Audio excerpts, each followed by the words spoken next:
கர்த்தருக்கு மகிமை உண்டாவதாக. இந்த செப்டம்பர் மாதத்தின் 2வது வாரத்திலும் 14ஆம் தேதிக்குள்ளாக நம்ம வழி நடத்தி வந்த தேவனுக்கு நன்றி செலுத்துவோமா? பரிசுத்தமுள்ள எங்கள் நல்ல தகப்பனே, ஸ்தோத்திரிக்கிறோம், துதிக்கிறோம் ராஜா. இந்த காலை நேரத்திலும் உம்மை நோக்கி பார்க்கக்கூடிய கிருபை கொடுத்ததற்காக நன்றி தகப்பனே. அப்போ அந்த நாளிலும் உங்களுக்கு பிரியமில்லாத எந்த காரியத்தையும் செய்யாதபடி உமக்கு பிரியமான பிள்ளையை வாழ உதவி செய்யுங்கப்பா. இந்த நாளிலும் எங்கள் தேவைகள் எல்லாவற்றையும் அறிந்திருக்கிறீர் ஆண்டவரே. அதன்படி எங்கள் தேவைகளை சந்தித்து நாங்கள் சோர்ந்து போகாதபடி உடைய வார்த்தை கொண்டு எங்களை குணப்படுத்துவீராக. ஆண்டவரே, இந்த நாளிலும் யாரையும் குறை சொல்லாமல், யாரையும் குற்றப்படுத்தாமல் வாழ எங்களுக்கு கற்றுத்தாங்க ஏசப்பா. ஒருவரையும் குற்றவாளிகள் என்று தீர்க்காதிருங்கள், அப்பொழுது நீங்களும் குற்றவாளிகள் என்று தீர்க்கப்படாது இருப்பீர்கள்னு சொல்லியிருக்கீங்களா ஆண்டவரே. அப்போ உங்கள் வார்த்தைக்கு கீழ்ப்படிந்து வாழ உதவி செய்யுங்கப்பா. உண்மை போல எல்லாரையும் நேசிக்கவும் எல்லாரிடத்திலும் தாழ்மையாக இருக்கும் கற்றுத்தருவீராக.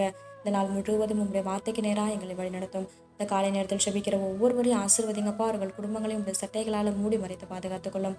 துதிகன மகிமையெல்லாம் ஒருவருக்கே செலுத்துகிறோம். இயேசு கிறிஸ்துவின் நாமத்தில் ஜெபிக்கிறோம் எங்கள் ஜீவனுள்ள நல்ல பிதாவே, ஆமென்.